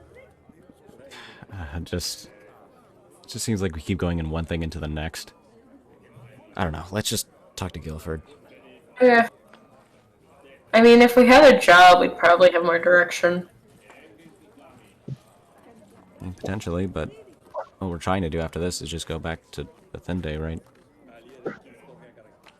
Yeah. Oh, yeah. Oh yeah, we need to talk to your friend. Yeah. Oh, I forgot. That's exactly what we were supposed to do. Yeah. The whole, curse in my belly. I don't like the way you phrase Yeah, that. I don't like it either. Alright. The worm problem. Ugh. No? Okay. I don't know what kind of problem it is. Tummy issues? I feel like everyone else around us knows more about all of this stuff than we do. Well, yeah, because it's all of these, powerful people in high up positions that have had all this knowledge at their fingertips for we don't know how long. And then we kind of got thrusted into it. Of course we're going to be at a disadvantage.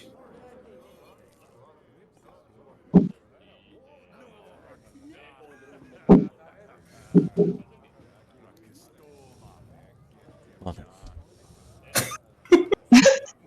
What are we gonna ask Guilford? Why he give us the flint? Oh, we're gonna be straight up. Yeah, I guess so. I mean, if we don't want to be straight up. No, we should. I mean, I just want to ask him, hey, what's your game? But What's your deal? I think he just works for somebody. that man's a grifter. I swear to God, if you make this a go-getter thing, I'm killing every one of I you. haven't heard that word in so long. We're burning that word. It's gone. It's dead. Alright. Well, he likes you the most, so lead away, Sir Timmer. Yes. I would leave. Okay. Let's start walking. And you're going to the balcony where you last saw him? Yes. Right. As you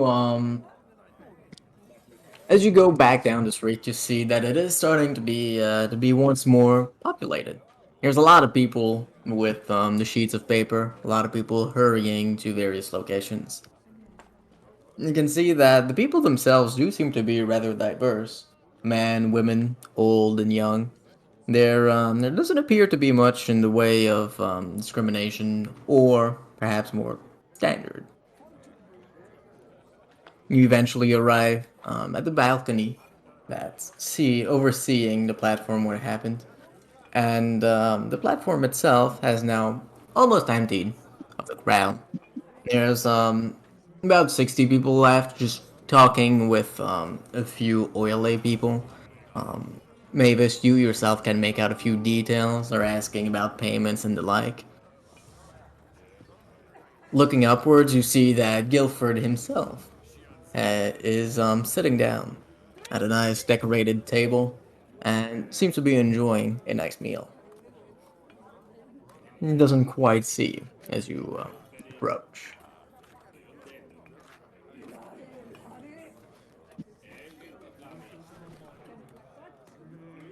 I'm gonna take a deep breath and walk up and go, well, if it isn't the man of the hour. Ah, well, hello, Sir Timmer, and your entourage. come to join me on this magnificent day? Well, just for a little bit, we've ran into well, we've stumbled across a few things. No. Well, go on, take a seat. We'll take a seat and go. And I'm also just interested in this whole deal. Of course, what would you like to eat? They have a rather sumptuous menu at this establishment. They even have the delicacies that we rarely see around these parts of the nicer, fine foods of the sea world. Their lobster, exquisite. He pauses for a second after hearing seafood. It's been so long. No, he's got nope. He's got to keep his composure. He'll be like, "Oh no, thank you. I don't want to eat too much." Ah, shame. Well, do go on. And he takes a little sip of his wine glass. We were talking to the mayor earlier, and well, what did someone he was with seem to have mentioned a little something that caught my ear. Something I also heard earlier. Yes, quite a fine fellow, this mayor. Very nice of him to let us go through with this little endeavor of ours. Yes, yes. It says you let us get the shard. Ooh, rather brazen, aren't you? Talking about this. A high voice in the middle of the day. Perhaps you'd like us to finish this conversation away from prying ears. Of course. He raises his hand and cleans a little bit the sides of his mouth with a very fancy handkerchief. After just a few seconds, a waiter arrives, to whom he gives 5 platinum pieces. That'll be all. Keep the rest as tip for your excellent service. Have a good day. The waiter himself seems a bit shocked as Guilford gets up and begins to walk down the stairs. Well, shall we? Of course. He'll walk up and then wave the other two to come with him. There's so much desperation. Like, he looks fine, but there's so much desperation in that. He's getting flashbacks to his friend that almost cleaved him in half, and this guy's equally as big, and he does not want to be on the other end of his sword. Oh, he's not as big. Oh, okay. I was like, I had the image of a guy with a giant greatsword, and it's like, not again.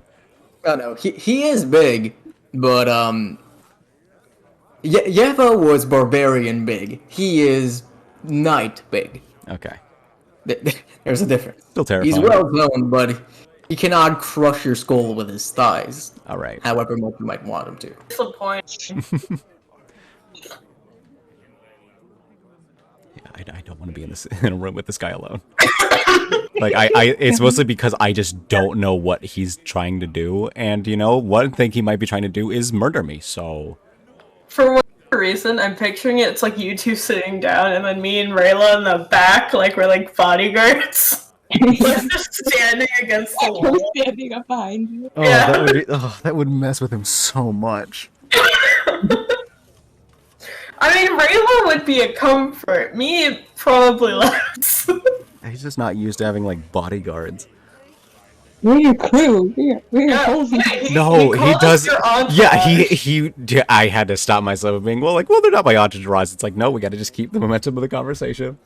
And then we're your entourage in this We're your moment. entourage. We protect you. Why are you doing this to him? We're your yes men. Oh, Yes, I told you my liege. Like, No. we're innocent. Yeah. don't do that to him, please. Yes, you did. Surprised I didn't pick up on that. We're having fun with this. Your Highness. Yeah, okay, he'll just follow Guilford. Yeah, we'll follow behind you, I assume. He leads you through the city, going through a few roads. He Mavis, you do notice him that Guilford himself seems to be exchanging a few looks with other oily merchants out and about in the city. They don't seem to carry particular meanings or anything of the like that you can make out, though. After a few minutes, you've arrived at a rather more prestigious place of the city, where the buildings themselves, each and every one, are decorated, and it's much rarer to see them made of just normal stone. A lot of them are made of specific types of the rock. Some of them even made of granite and other semi-precious materials. Eventually, you arrive at a very nice place of pure quartz, chiseled with a rectangular pattern all around the building. It seems to be a hotel of some sort. He enters it and holds the door open for you. Andre will walk in.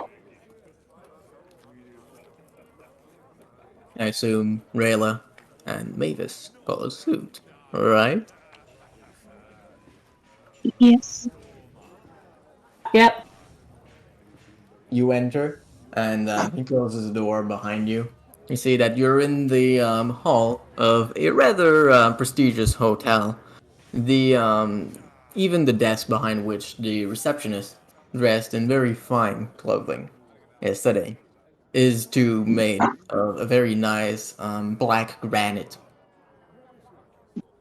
Guilford takes the lead once more. You'll follow me. We're on the third floor. Of course. Begins to ascend the cushioned stairway. Eventually, you do arrive at the third floor, lit up with the same magic lights that you've seen many times now. And he opens a door that leads into a very luxurious room that has a very large and cozy bed, as well as a few chairs strewn about and in a circular position around a large table that could hold about 8 people. The table itself is made of very nice polished wood. He sits down on the chair, his blue fine silks kind of scraping a little bit against the cushion in a nice noise. Now then, you wanted to ask me how is it or rather, why is it you came to acquire this shard of yours, correct? Yes. Ah, you also, please, make yourselves at home. Take a seat. Yes, thank you. I'll sit down. What about Mavis and Rayla? We stand behind him. Yeah, we stand like on one side and the other side of the shoulder. We stand behind Yeah. him. He raises an eyebrow at this, amused. Well, well, well. I'm going to say this right now above game.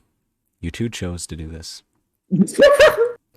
Andre's gonna be like, settle down, you two. Come on, take a seat. Oh my god. If you're gonna act like a bunch of lackeys, he will treat you like lackeys. Yes, good, Andre. Let your inner king shine through. As you say, and Rayla will be like, of course, and then sits down. Oh, Yeah. I really wasn't. I thought that would. I thought that would end it right there. All right, I guess we're gonna keep going with this. Well. Not even so long ago, and you would have been in this same situation. What a bit, Sir Timmer. A magically gifted one to one side, and a more dexterous, martially adept one to the other. But enough about symmetries. It's quite simple, you see. The reason we favored you in this. Sir Orley has much thought of you people, and he thinks highly of your potential. And it's why we like to give you a first look into this world. Though perhaps a first look might be the wrong term, given the more or less pleasant acquaintances you've already made. Yes, indeed. When exactly did you take note of us? Of us? Sir Timur, I'm surprised. We've known of you for a very long time. After all, you dealt business quite a few times. True. It's more of I guess the act of relocating me. I guess I didn't try very hard, but I don't know, even I didn't really know where I was going for a while. Oh, well, I'm afraid you weren't quite so secretive as you might have hoped. You've left quite a hefty trail after you, and I hope I don't startle you by saying this, but we're far from the only ones who've taken to following it. Well, can't say I'm surprised. Well, I do wish to reiterate this once more. We wish for you only the best of intentions, unlike perhaps a few of the others who may be on your trail right now. We've gone so far, as a matter of fact, as to obfuscate a few of your pettier mistakes, shall we say. See. Well, thank you for that, and I'm curious. What exactly does the mayor, or at least this town, want with the shard? The shard? Well, they kept it rather secretive for quite a period. Alas, it's come to light for the world. It's a bit unclear even to us how long they've had it, probably since times immemorial. Locked away and hidden underneath a barren rock. But an object so powerful as that cannot be contained. And when it did break out, well, so we all have preferences for whoever might bear that power. I see. Now then, you've asked quite a few questions. Surely you won't mind if I ask a few of yours as well. Of course. Of course. I'd like to confirm with you. We've had a few inklings of your directions. You still intend to keep going on eastward and, dare I say, possibly help us in our efforts?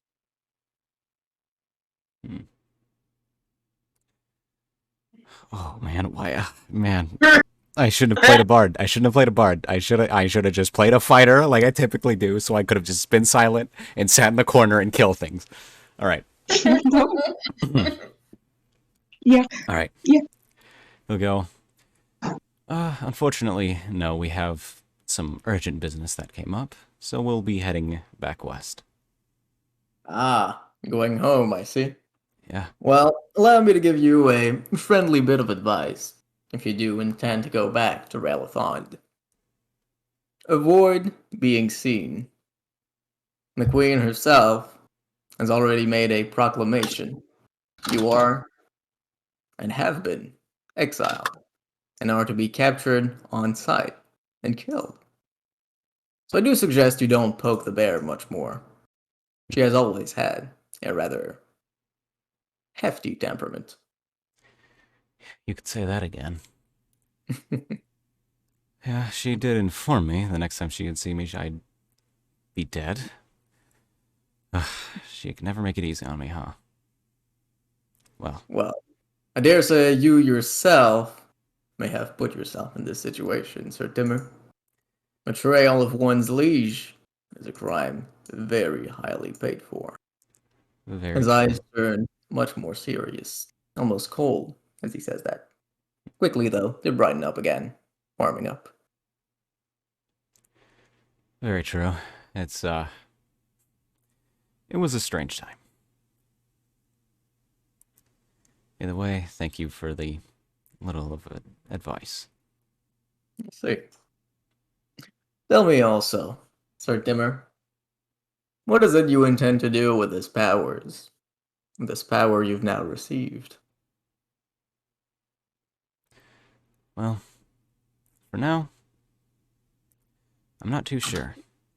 But that's just because I'd like to get a better look at everything before I make any decisions. I'd like to know a bit more. Well, if you do wish who ever delve truly in the world that is and remains invisible to most. Feel free to contact us, and we can help you take the first step towards the birds. Dang it. Yo. No. How big is this organization? Wait, okay. No. Yo. Wait, didn't we say we want to get in touch with them? Yeah, Did but I didn't know Guilford was part of it. I thought it was just the four bozos, or like the three amigos that were running around. Not rich like paladin looking dude. not a rich war criminal. Rich war criminal. Well, like, listen, there's been these merchants in every fucking town we've gone to.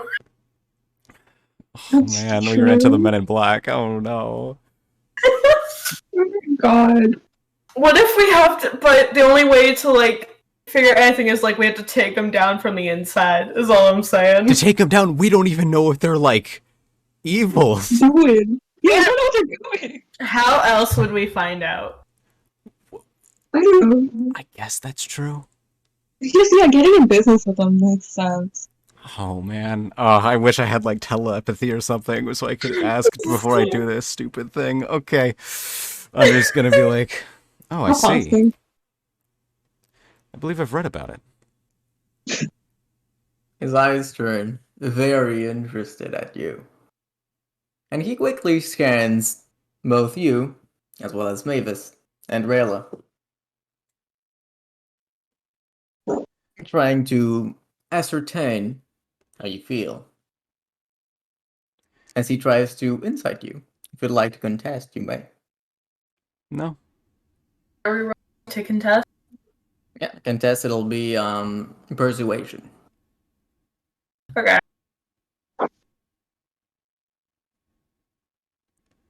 Uh-oh. Oh boy. Okay, let me figure out how Mavis feels about this first. No worries. What about Rayla?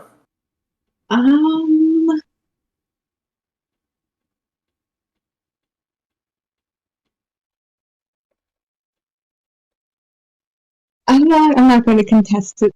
I feel like she has like her same relative expression. I don't know. She's not the one making any claims, so it's fine for her. Okay. How does she feel about the idea? Not the idea? Or of meeting the birds, as he said. She's always stressed. She's always stressed. Like, what do you want from her? She's Probably. up for it. Okay. Sorry. Probably, like, I don't know. She's probably concerned, but, like, she trusts Andre, so it's fine. Okay. What about Andre? Does he contest? No. How does he feel about meeting the birds? Like from what he knows, he's like, these people are like trying to keep the really bad stuff that these hours are like affecting things and making like really bad monsters. So he's pretty down. He's like, yeah, these people seem to like, not be super evil as far as he knows. See. As for Mavis? Just curious. Just curious. Like, almost like scientist level of like, Okay. I see. I do need to ask you what you plan to do with your bodyguard here. And he turns to face you, Mavis. Your true nature has not gone on undiscovered for quite so long. They themselves, we don't believe, know of it yet. But if they see you directly, I'm afraid it's only a matter of time. Do you have a plan for secrecy? Containment? We'd rather you avoid a premature end, if possible.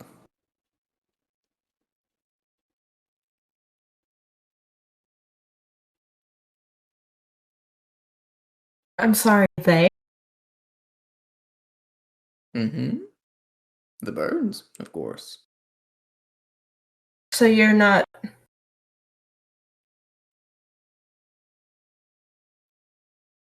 They're actually working? No, the only one I serve is my lord. And for he serves none.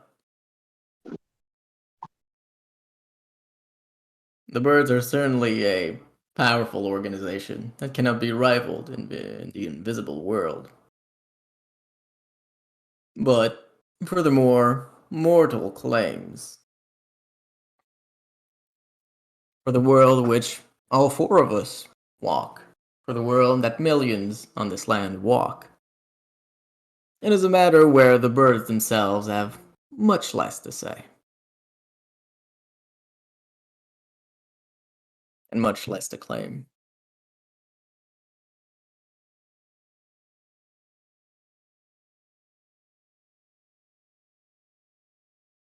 Exactly do you think I am? Of course, you're Miss Ashony. Though I must say that it is quite impressive how you've managed to obfuscate even your darkest past. You've been hard at work, for you in particular, given the company you keep. And he gives a little wink towards Andre. Man. Though, I must emphasize, don't let this little background check of ours get in the way of a friendly relationship between the two of us. As I mentioned before, we wish you nothing but the best. Okay. How I don't even that word. I like. I'm trying to like. What was that name even? Like, I don't even know where to begin to start spelling that. I was Wait, like, what's my name? what? Yeah. Like the name he mentioned. I was like, huh? There's an accent, but Oh, we actually she never told us her last name, Yeah. did she? yeah, No, she hasn't. there's an accent on the C. Wait, what? There was an S more there, I know for a fact. There's not. Oh, I was sure. Yeah, the sound came nowhere, just a soft C. Fascinating. Oh, A Sunny or Sunny? I was sure there was an S. Pretend he pronounced it correctly. Yeah, he pronounced it wrong. Ray was like, oh, it's fine. Okay. If that's the case, oh boy. All right, that threw him off a bit. Have I heard this name? Not really. Okay. Fully introduced myself to you guys at one point. I don't remember it. You have? I have. We're just bad friends again. Yeah. No, it was like really early on, I think. Yeah, I'm pretty sure it was when you all sat down right after leaving New Orleans. Yeah. Huh. Hmm. Well. She just doesn't use it that much. People don't go around saying, hello, Miss Shani. Yeah. Miss Shani, sorry. Yeah. I see. Well, come what may, we'll try our best to keep ourselves concealed, because make no mistake, these two, they aren't merely bodyguards, they are my dear comrades. So, if they try anything, they'll regret it, is what I can say. You don't appear to grasp the playfield on which the birds stand. Currently, as you stand, I'm afraid you've little ability to make them regret much. But still, I've no doubt you have noble intentions and a will to see you through. If you do wish to meet them, make contact, we'll gladly lend you a hand.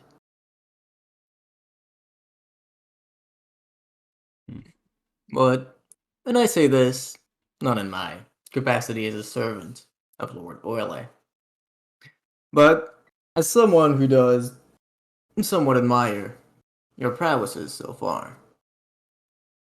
Be wary of them. Each of them represents the aspect that they have chosen to devote themselves to. And some are far more dangerous than they appear. I believe you've already met one of them, haven't you? I believe so. Have you been able to identify him? He's gonna look to Mavis. It's like I feel like you deserve, like, given your weird thing with him, you should probably be the one to say it. Oh wait, you guys suspect him? Yeah. Oh. I thought y'all were talking about Samson. No. What? No. This is the one time this actually comes up. Wait, no, but he's like Atkins and shit, and the guys from Atkins have been telling us to stay away from the birds. What? Yes, it's true, bro. What? Samson. What is Tom, like, what has he done that seems to be with whatever Atkins is trying to do? His eyes glowed pink. Remember that? That's a thing that happened. He was in my vision. Fine. Wait, did you just say it was your sister? What? What was the last sentence you said? I said he was just in my vision. He's not my sister. Did you didn't mention that to us. You guys just don't listen to me. She did mention it. What? I've said that like 3 different sessions. Yeah, she did. I thought you were talking about this last one, and I was like, No, what? Yeah. No, back in what was that place? Trigoth. God, I hate Trigoth. All the time you've gone there, you should at least know the name. Are you referring to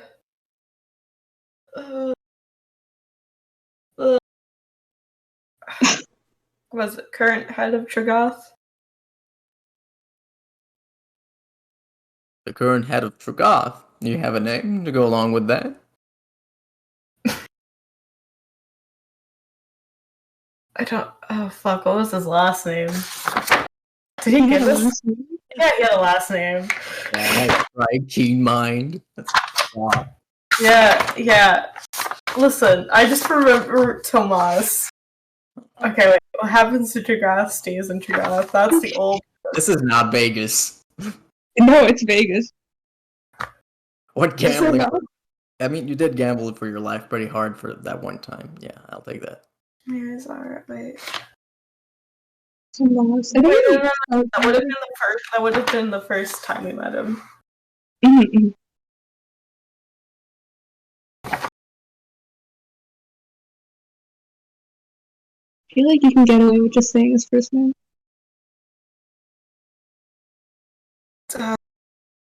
Tomas? Oh, I don't know how to pronounce that last name, but I found it in the notes. I'm just gonna put it in the chat. I was like, someone had to have put it down somewhere. Yep. This.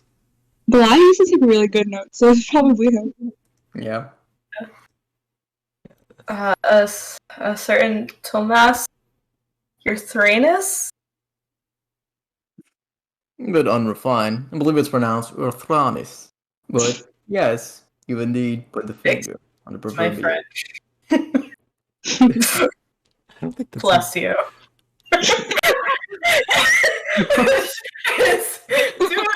You know, Andre's slowly starting to realize his mistake of having Mavis talk to anyone who has any authority whatsoever. Did you say that in character? No. Please say it in character. No. He can't. No, it would be funny, but no. He would say that in private, not calling her out in front of this high-ranking dude. I think he'd appreciate it more, but yeah, bless you.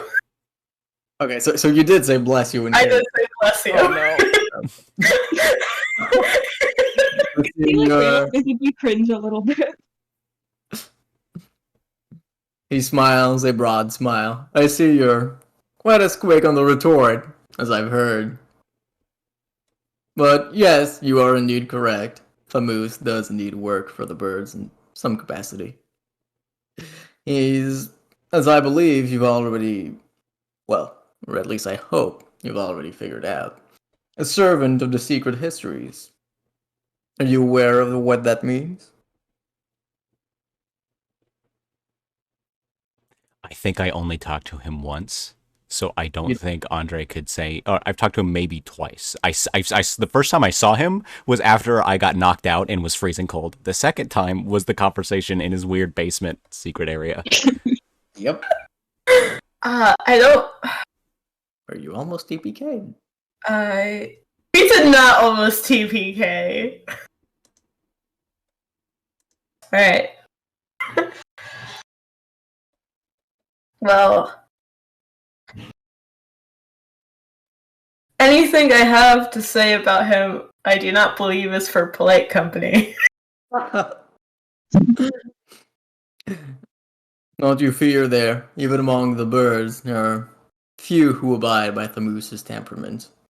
Nevertheless, I believe you can see that it itself, his temperament, his abilities, and his desires are indicative of how twisted some among their group, how fully devoted some of them can be to their aspects. He himself is no doubt one of the more serious examples, one of the ones that perhaps goes a bit over the board, as they say. There are many amongst them who would welcome you, many who would teach, others may conspire, may hide, and may pose obstacles to you in different ways. See, so it's not a No. solely united cause then. Some of them like to believe as such, but for those who truly hold power, there is very little to stop them from going on about what they desire, like Sir Thranis does. I see. I did find it strange that you mentioned that my friend here might have been killed on sight, but Mr. Thranis seemed to have taken some special interest in her. Yes. Do you know why? Has she told you? Can't say so. And perhaps, Miss Sunny, you'd like to explain to him why it would be suicide for you to meet the birds.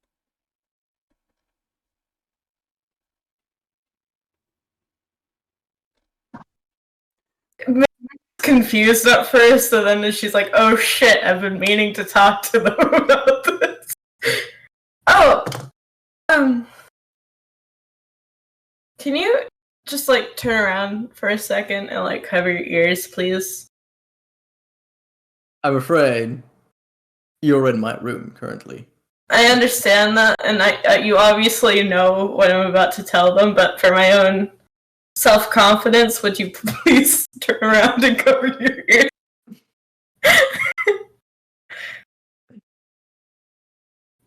He gives you a low chuckle and turns to look at you, Andre. His eyes clearly indicate, seriously? Andre is kind of like chuckling too. Never you fear, Mrs. Sunny. Your secret is safe with me. Besides, as you mentioned, I already know what you're about to tell them. So there's no need to be afraid. Mm-hmm. Okay. Ears covered, right? Good. Doesn't even give him time to respond. He's still sitting at a table right in front of you. I mean, if you want, just like put your head down and like thumb up. No, just kidding. Just kidding, sir. Alright, yeah, so you guys, you know, like the worm issue?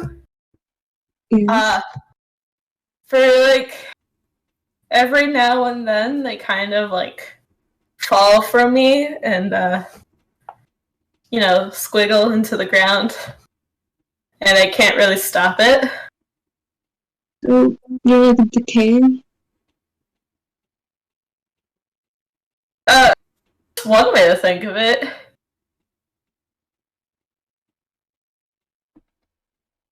Yeah, and so I might be slowly infecting the world. And as you know, certain beings have decided that I'm an abomination, so they might not look too kindly on that. I see. And I really meant to tell you guys sooner. No It's worries. just you guys have kept passing out. and your whatever was going on with you guys would come up, and I would forget to mention it. So I'm sorry. It's okay. Yeah, no worries. Either way, Yep. it's something to keep in mind. Yeah, it's been like a small amount, so. But it was ever since I made that deal, so. I think you stop making deals with these things. Huh? Listen, I did it first, you guys just copied. True. I guess so. Give it. However, I do have another question. Is it for Guilford or for me? Because then he has It's to for pick his head Guilford. up. Alright, Mr. Guilford, you can He's- pick your head up. Maybe it's like delusional right now. No, this is all according to plan. Okay. I want this man to underestimate me in every shape and form possible. Well, I do know that we've had some previous dealings, but why exactly did your lord have such a interest with me? I knew nothing of the invisible world until somewhat recently, and even now I know barely anything. There are a few reasons. The first of which was your competence. You yourself proved quite apt in your service to Queen Yeva. Your betrayal, not entirely unexpected from our end, from our vintage, but from hers, most certainly, was of great interest to us. What you would do afterwards could be quite impactful. Above a few things, we wish to keep good relationships with you. It would be a shame if we were to face each other as enemies. The second is the circumstances which led to this betrayal of yours. I'll avoid mentioning any specifics, but the circumstances that circled your, shall we say, arrest and your companions' were quite loaded in a few key aspects. We had been keeping track of those well before you entered the picture. And how you fit in it was simply not something we could afford to ignore. I believe you still have on yourself, through this day, the signs of that which I speak of. Do?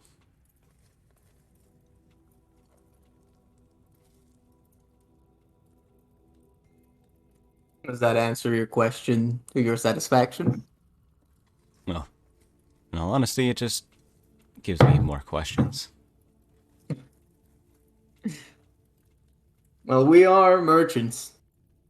And the only good price for a question is another one. Of course, you'll allow me to ask one more of you, Of course. won't you?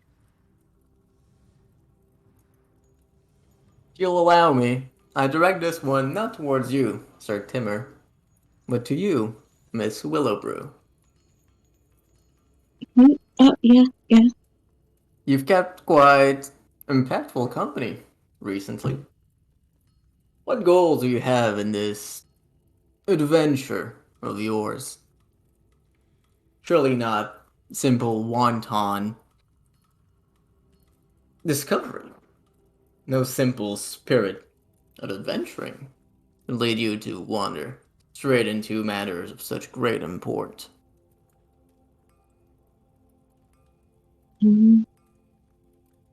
Well, these two are my friends. I'm not just gonna leave them randomly now. And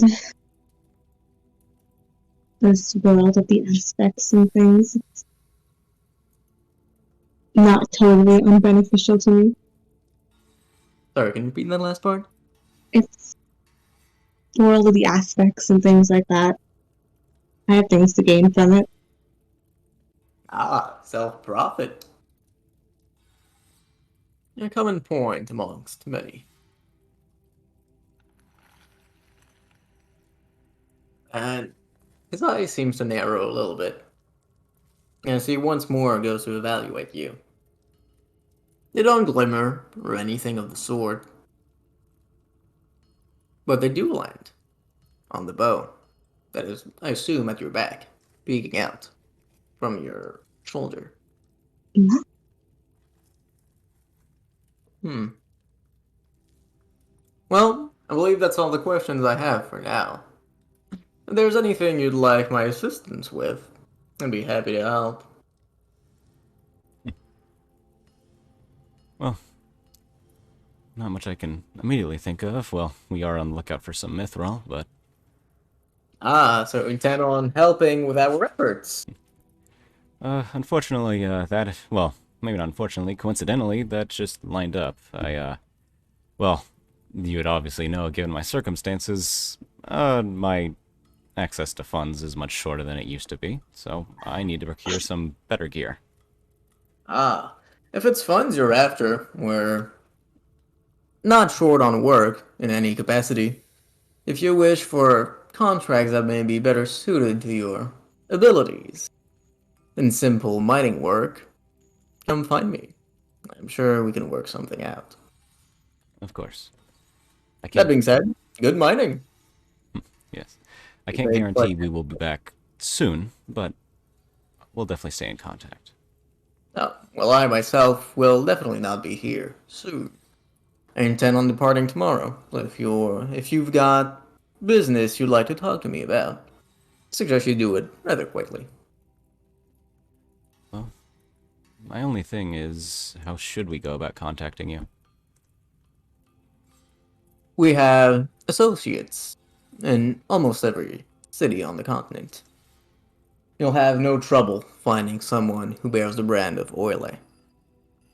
And if one of them learns of your request, every one of them, well, a quite simple way to contact me, really. I suppose I could also lend you one of these. And he turns and goes to rummage in a bag. He takes out from it a small stone, completely smooth, save for one point of it, which has a hole in it, almost like a mouth. I assume you recognize these. No doubt you use them quite often in service of the Queen. Yes. A sending stone, correct? Indeed. He tosses one your way. We'll catch it. If you find yourself in dire need for assistance or the like, do feel free to use it. Though, once more, I emphasize, we are merchants. Indeed. Well, thank you so much for this, and, well, I look forward to working with you again. And Of course. hopefully, he'll reach into his pocket and pull out the shard. If I get a bit of a bigger bargaining chip, so to speak, maybe we can get a bit of a standing against the Everbirds. I think that may be wise. I wish you the best of luck, Sir Timur. And he extends a hand for a handshake. He'll, like, slide the shard under his sleeve and go, yes. And he'll take the handshake. It's a firm handshake. Strong, not untoward in any way, but clearly something that carries meaning, especially for someone who claims to be a merchant. Can I insight check him? Sure. From what are you insight? I want to see, like, what's his attitude and, like, feelings after this conversation. Does he have the air of someone that's, like, pleased with where this went, or, like, something like that? Okay. Roll for it. Yep. 13. It's a bit hard to tell from his composure. Clearly, he's used to negotiations, talks, and the likes of this. And his attitude, his face, his general mannerisms have very rarely truly betrayed what he might truly think. For now, at least, in the way he's presenting it, if you can trust it as it is, he seems content. He seems to send you off with a friend's farewell. And come to think of it, he did give you a way to reach out to him very quickly. So surely, that's a good thing.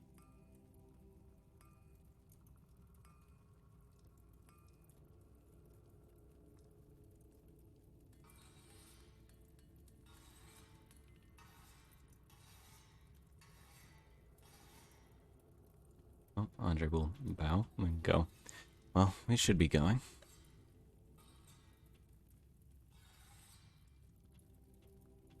And you'll be off. Be safe. To you as He well. goes up to the door and holds it open for you. Andre will walk out. What about Mavis and Rayla? Yeah, they'll leave as well.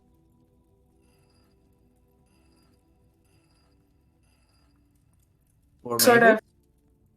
of. Well, What does Mavis do as Andre and Rayla leave? she kind of like hesitates behind for a second, but if it's without interruption, she'll just follow.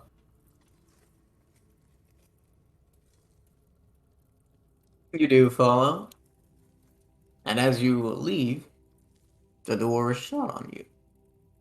You're outside, and Guildford himself remains in the room.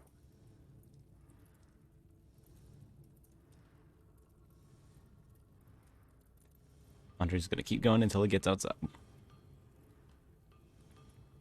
Alright. I assume Rayla and Mavis follow. Well, what did you say your cutoff time was? I like 8:15. 8:50? My time. Oh, your time. Okay. Yeah, okay. Feels like a good place though. Yeah.